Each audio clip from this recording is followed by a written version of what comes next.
everybody. Welcome to the NJSBDC's Not So Small Business webcast. We're your hosts. I'm Brian Moran. And I'm Kelly Brosna. Hello, Kelly. How are you, Brian? I'm what good. A lovely day we have today. Always a lovely day in New Jersey. What are they? It's that we're creating our own show. It's always sunny in New Jersey. Well, I don't know. I get a little overcast going on, but who's complaining? It's Friday. Right. Exactly. Well, our guest today is as I like to say, I use this word one other time on a gentleman named John Lawson, who our guest is very familiar with, but I call him the indefatigable Ramon Ray. New Jersey's own Ramon Ray is on our show this month, the Not So Small Business webcast. He's a serial entrepreneur. He's a keynote speaker. He's a celebrated author of The Celebrity CEO. He is a writer. He's all things for small business and a wonderful human being. Welcome to the Not So Small Business webcast, Ramon Ray. Brian, my longtime friend, and I think as my mentor as well. Thank you, Kelly. Great to have a new friend in you, and thanks for seeing value and having me speak to New Jersey small business owners, and I'm sure beyond that too. So thank you all for having me. Excited to be here. And we're excited to have you because as we do with these webcasts, we want words of wisdom or tips for people, that can move forward. And again, we try to hit topics that we believe are relevant for what the businesses are facing today. So with that, it's in your speaking engagements that you've had, you shared a story about being fired from the United Nations and how it created fear, uncertainty, and doubt in your mind. Tell us a little bit about that. How did you overcome that obstacle and what did you learn from it? Because I'm sure, a lot of people go through these stages of being let go. I've been there before, and it really, really does, hit a chord or make you really reevaluate yourself. So tell us how you dealt with it and how you overcame that. Yeah, for sure. Thank you for asking, Kelly. And I think I'd be lying if I made it seem like it was, 1, 2, 3, you're done. Life is great. Move on. No, it's not like that. I know you all know that we're human and we go through emotions and things. And I think, Kelly, that could be, and I'd love to hear your thoughts on it too, but I think that could be number one is really just acknowledging it and not acknowledging necessarily in some sappy, woo-woo way, but don't cry over spilled milk. No, the milk spilled. Money was wasted. You have no more milk left. Daddy or mommy are upset. The milk spilled. It got on your pants. It's bad. So I think that's one, is that it wasn't an easy time, Kelly. I remember, we're a single income family. To the people understand the context for me. And so my wife would tell me, hey, Ramon, it's less. We got to make something happen. So that's one. I think two, then for me and how I'm built, how God's made me, but I want to acknowledge everybody's different. I do happen to be a move on type person. Okay, my car just got hit. My wife's going to scream at me. It sucks. Let's get ready to buy another one. So I think that's point two. Now we have to be into the phase of moving forward. What are we going to do about it? We got to move forward. And I think three, what can help is that, Kelly, and I think possibly COVID and other big resets in life, new opportunities. So I got fired. What am I going to do about it? And I wouldn't be here today. I'd probably know Brian Moran because I was sniffing around the small business space. So I'd know him, but I wouldn't be who I am today and who we're blessed to be if that wouldn't have happened. I'd still be going to a 9-to-5 job. I wouldn't be on this webinar, but I hope those three things help to acknowledge it, move forward, and to look forward to the new opportunities. And I agree with you on the new opportunities. And I always go through life thinking, things happen for a reason. And when one, I think it's a country song where one door closes, two doors open, something along that, along with like my pickup died, my dog died, my wife left me, all of that goes with the country all song. Of the songs right? Are like that, right? That's right. And if you play it backwards, you get everything back, right? Your wife comes back, your car starts working. Yeah. I don't know. Do you want that? But I guess I would like to add on to that or maybe touch a little bit more. It's like, how did you personally go through that? Because I know, when things like that happen and it happened in a lifetime, they say that you have these transitions 3 to 5 times, right? That, and people change, complete directions in their careers, at least 3 to 5 times, right? And maybe even more today with how the generation's moving up and the average of 2 to 3 years in a business.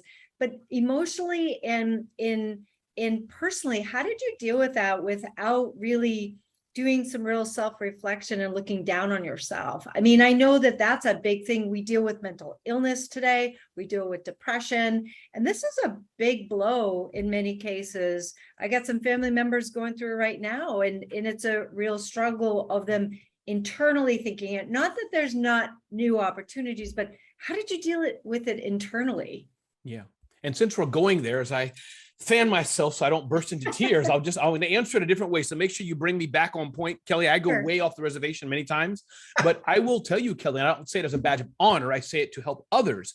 I've gone through very, very low periods of depression. And again, I'm not a clinician. So, full disclosure, whatever, how you want to define it, I'm not a doctor, but how I define it, depression. And I've given a talk on that. In fact, a big blog post about depression. And I must say I'll be sensitive to others, but I have gone through some self-harm issues in my mind because of that. So I want to acknowledge that the person I am today, it's been a journey. So I've had very, very low moments. And I think how to get over, and if any of those listening who this helps, that you're talking to a person who's been broken. So I want to full disclosure that. But how I've done that, I think, is a few things. I think one, surround yourself with people who can cheer you on and pull you up. I'm feeling bad. I'm feeling down. I don't know where money is. I don't know where rent's coming from. Yeah, I got imperfect kids. I'm an imperfect husband. Kelly and Brian are there. Ramon, we got you, brother. Let's go out for a pizza. Let's talk through this. Let's cry with you. And as I say it, I feel like tearing up. So I think surround yourself with people. I think too, some people may know the story of David Goggins. There's many people who've gone through this. Kelly, I don't know your journey. Brian's had his own journey. So, but meaning it could be us here, but David Goggins, the famed 4-time Special Forces, rail thin black guy, Navy SEAL type guy. He said he looked in the mirror one day and he just had enough. So I think, Kelly, that sometimes there may be no magic solution, but sometimes you just have to say, you know what? I have to move on. So that's how I got through it, Kelly, surrounding myself with champions and warriors around me who could pull me up at the time I was down, as I do for others. And then I think too, Kelly, there was no choice. Life, you can choose to wallow and be sad and keep your head down, or say, you know what? I have to get back up. But I know we only have a short amount of time. I forgot we're not on the TD Jake show. So let me just stop and join you. No, I like that. And I think that that's great tips for people. And some people don't have the luxury of surrounding them by family and friends that are very close. However, you can surround yourself with like-minded people, and also looking at, where you want to be, where's your vision that you want to see yourself, and then move in that direction with people that, again, I go with like minds that will help you up, give you a hand up, not a drag down, right? I like it. Thank you. That's great. Ramon, it reminds me of a quote that I've always used when things get tough. The quote is, there hasn't been a day in your life where God didn't love you. Now, I'm not going to get religious. Everybody, two things you don't want to discuss: religion and politics on webcasts and podcasts. But those of our audience who believe, that's a powerful statement. You're on this journey and you say, whatever the higher being is that you pray to each night, if you think that, then you say, okay, then this is all part of whatever I'm going through right now is part of the journey. Yeah. And it will make me stronger. I'm going through this for a reason, and this is very applicable to business owners who are listening, because it's not a straight path to success. There are highs.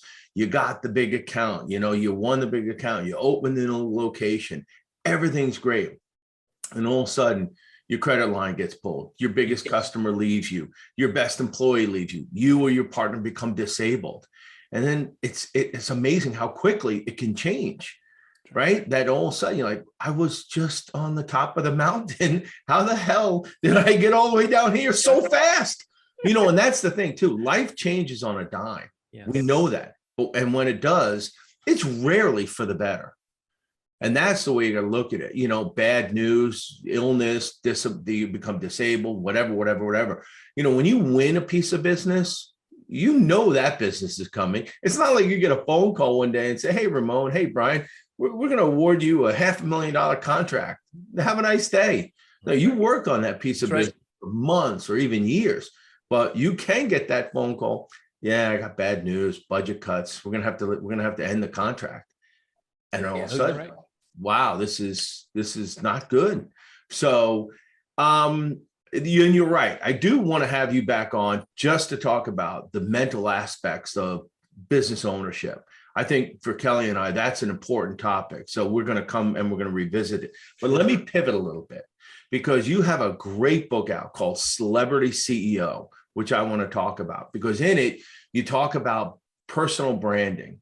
Why is that important for business owners, especially in a time like today? Yeah, it's a great question, Brian. And I think that to start with the context of what it's not, for large businesses, the proverbial Starbucks, Coca-Cola, PayPal, take who you want. Even I'll go for NJSBDC to a degree. That's the brand. Large business. You know, people may not know who founded, who started it, where it came from. They just know it's SBDC or, you know, the larger brand, Coke, whatever it is. So there's a different marketing strategy that they're doing in different things like this. But I think, Brian, for us, very small businesses, and you all know that's the lane I play with. I'm not the guy who can help you build $1 billion brand. That's not my gift. I work with the smallest, tiniest of small businesses. We are our best asset, Brian and Kelly. It's us, not necessarily our face per se, but that largely is part of it. You have a small accounting firm in Midtown Manhattan, Denver, Colorado, Austin, Texas, Trenton, New Jersey. It's pretty much sold on me. Come on, I'm not going to front myself and pretend I'm what's the top five, you know, Ernst & Young or something. Don't play yourself. You're Right. not EY. You're Becky the accountant with 3 people, and you take the trash out at 6. Seriously. So it's your smile, how you are. So Brian, in a nutshell, that's why that is. And I can move into some principles of it, but the bottom line is personal branding is so important because I believe at the end of the day, for us, very small businesses, it's us, how we shake, how we smile, how we laugh, the thought leadership we post on social media, our websites, all that stuff is our brand. So how I like Brian's smile, how I like what he says. I'll never forget the notes from Brian Moran talking about clouds or weeds. You know, that those notes many years ago, Brian talked about that and the work that he's done. Kelly, meeting her now, knowing what an amazing human she is, that's her personal brand, Brian. And that will lend me then to wanting to work with the business. That's great. And so as we're talking about CEOs and we're talking about business, one of the things that obviously is a huge topic for everybody in going through COVID and the pandemic and everything is everybody's had to shift. They've had to sort of turn on a dime and become this virtual entity, right? Or at least, you know, at least continue with some sort of a hybrid of a virtual, and we teach that ourselves with the SBDC. It's like, listen, you're going to miss the boat if you don't have that social media platform. Let's talk a little bit about social media marketing. And you have some great advice and tips to help business with their social selling. Can you help us and tell our audience here on how to better engage with customers and prospects using social media? Because it is a huge, huge thing right now. Sure. There's a big debate, Kelly, and I've talked about this for many years, and I'm changing it over the past even hours or days. As many of the social platforms change the algorithms, there's a vicious debate, I say that jokingly, amongst how to do it. Do we go the way they're saying in reels, not reels, this, not that, AI, algorithms, pushing down all of our content, regardless of politics, everybody's content because they want that money for the ads. There's that. One of my friends said, and I tend to agree with her, just keep doing what you're doing. Produce great content, serve your audience. You got to have it engaging, use great images or text. But the point is just keep serving and being of value, you'll be fine. So let me put that aside real quick. That's one overall for those who are very flurried and wondering, oh, but this algorithm changed. People are saying TikTok. People are saying IG. People are saying Facebook. Oh no, social audio. Yeah, I'm on Clubhouse too. But the other thing I'll say is one kind of acronym for those who are newer, for those who are ninjas. You don't need to hear this right now. Go get a cup of tea or something. Now, actually stay here because we can all learn. So is frequency. I do think all social media, no matter how you're doing it, if you plan to use social media, it has to be with some frequency. Brian referenced when we were offline. I do an IG and Facebook story just about every day saying good morning. So frequently is important. I think too, the relevancy.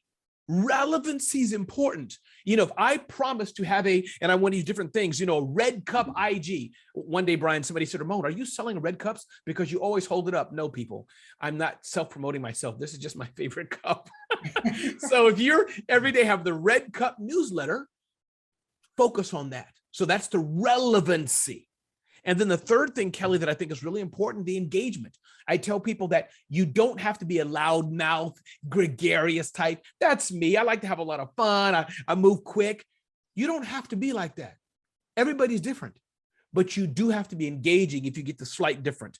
Because introverts will often say, Ramon, what if I don't want to do this, that, and the other? Fine, but at least some level of engagement. So frequency, relevancy, engagement is kind of my simple formula free for how I use social media.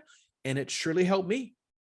I agree with you too. It's like staying out front in front of people, that little sort of check-in, that people know that you're still there. So they keep remembering you. And I think that that's a big thing, because as businesses think about contracts, or they think about sales, or they think about products, they're going to remember engagement, and they're going to remember, oh, wait a minute, I met that guy, Ramon, and, he sold a good product, or he had some real good ideas, or whatever it may be. So I 100% agree with you on the touch points. And even if not to be, I always joke, because it's like there's a difference between being annoying and a gnat, right, and hounding people, versus that little touch in. I'm like, just checking in, making sure you're okay. Please let us know if you need anything else. We're here for you. We've got a new product line. It's a great opening, right?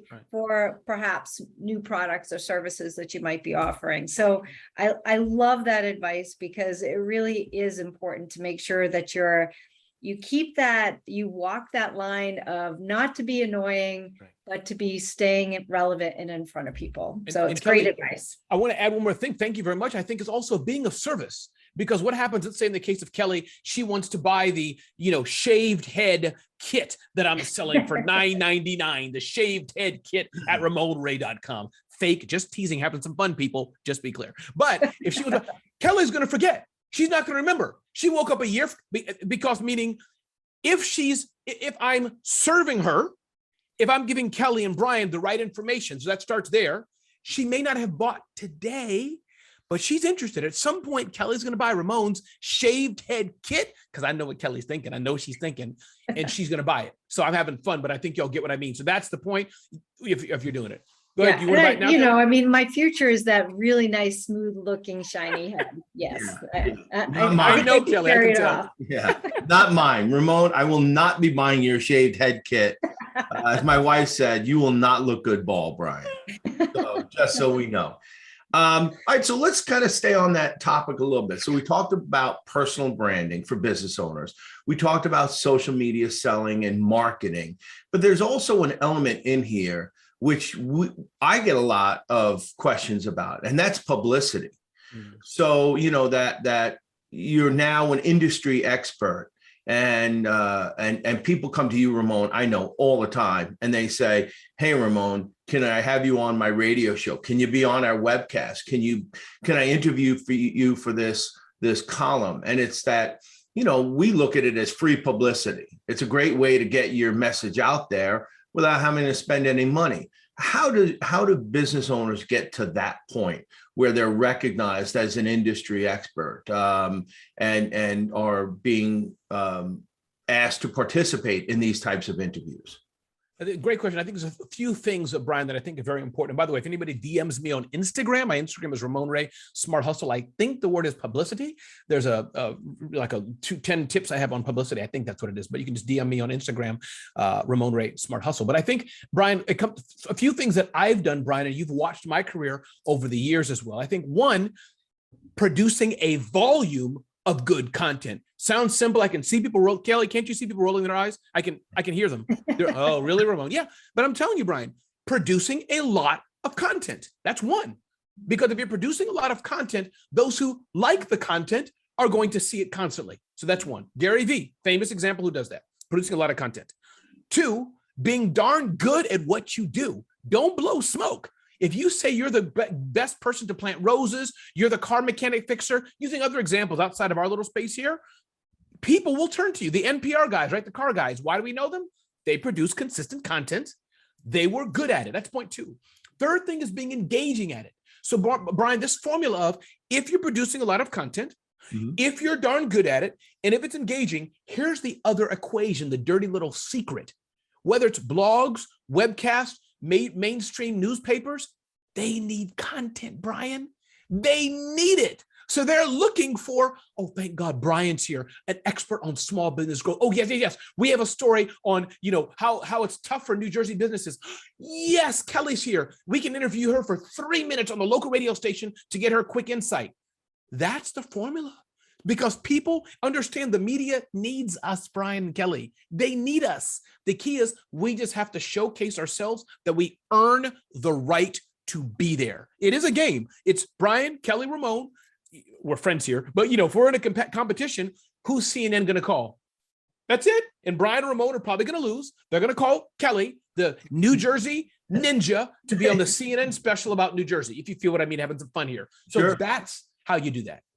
I don't know. I kind of like New Jersey Ninja. That's that. Yeah. Maybe that'll be my new brand moving forward. Yeah. Go for it.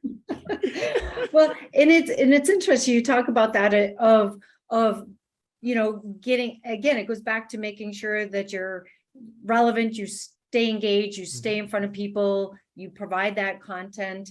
And I was looking at your website, and you So actually sorry have about a that. top. No, it's all good. You've got some great content, right? So you have on a topic for your speaking, date your leads and marry your customers. Tell us a little bit about that or what that means. Yeah, I think that many of us small business owners, I've been guilty of it. We rush so fast, Kelly, to make the sale. We rush so fast to get the business. And I get it. If you have to pay rent, you got to get your diapers for your baby. That's the survival stage. You're grinding. You're trying to survive. But if you've been blessed like most of us, you have a steady business, as it were. Take the time to get to know the customer.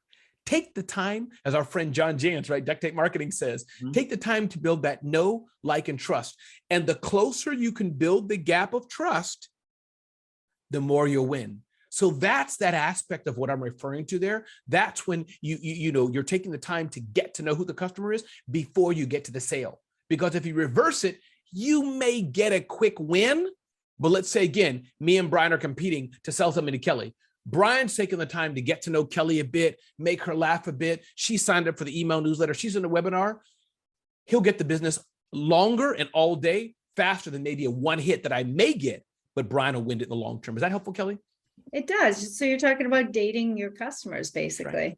Right. Like romancing them and keeping them, keep touching. Again, not touching, but you know what I mean. But talking about the physical relationship, isn't it Yeah. kind of similar? I'm sure most adults here have been in some relationship, even with a dog. Let's just be real. God has made us humans to touch, whether it's verbally, hey, Kelly, I appreciate you. Even if it was working with Kelly, thank you. Kelly, I appreciate you. Hey, Kelly, good morning. Kelly, I'm going out for coffee. Do you want some? We do that. Kelly and I do a handshake. We do an air kiss. We hug.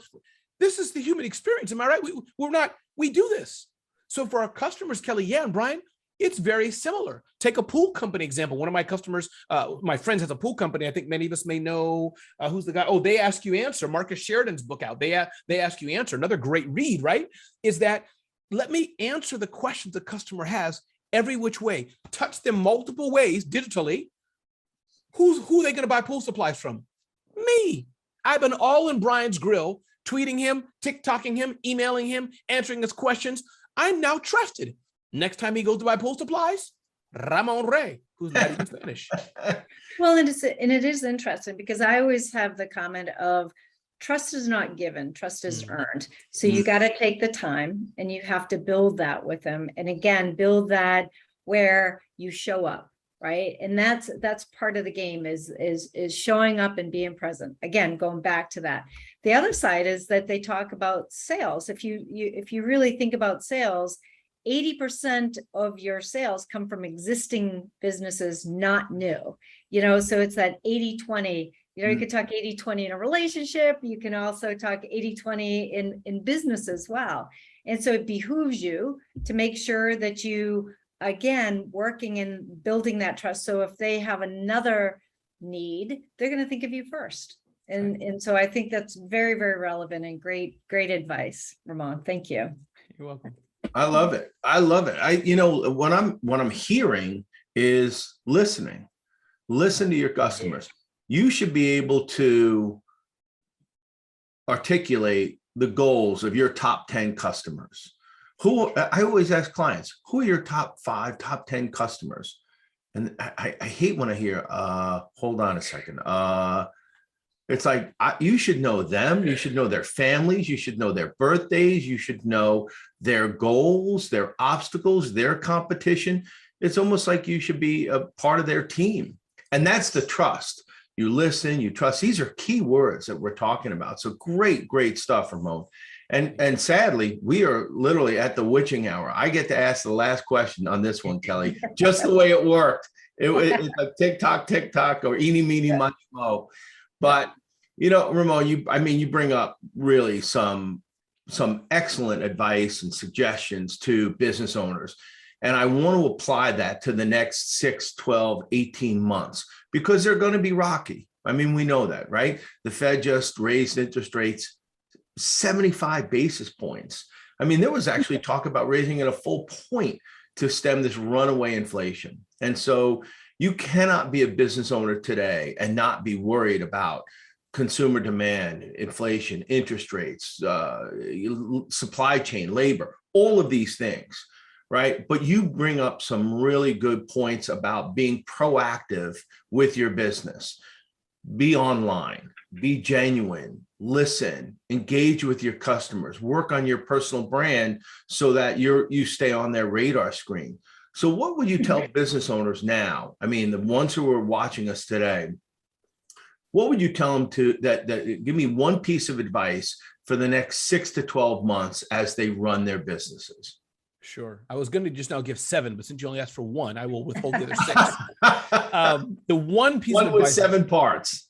No, one piece of advice I give Brian, and again, Brian and Kelly, thanks for having me, is to get as close to you can to your customers. As close to you can as your customers, because as you said, Brian, times are going to get tough. It's going to be rocky. We hope it's not. We hope it's less rocky, but let's assume it's going to get rocky. Difficult times are coming, rising prices, rising costs, people having less to spend. Get close to your customers and know those customers that still need your services, know the genuine problems they have, kind of echoing what you said, Brian, knowing where they're going, what their needs are, how healthy they are not, and how you can serve them, how they can refer you. I think if I had to say one thing, that's the one thing I'd say: get closer to your customers, understand your market. That is fantastic advice. Really. I think, Kelly, we should end right there. You can take us home. I will take it home. Ramon, thank you so much for joining us today at the Not So Small Business webcast, because we do have podcasts as well, but this is our webcast.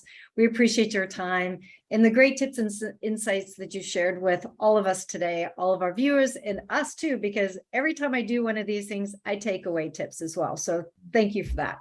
To all of our viewers, thank you for your feedback and your positive comments and suggestions. As you know, we listen to you and we respond to every email that you send. So please keep them coming. We want suggestions for new ideas and new topics that you like to have us present. So join us next month for another episode of the New Jersey Small Business Development Not So Small webcast.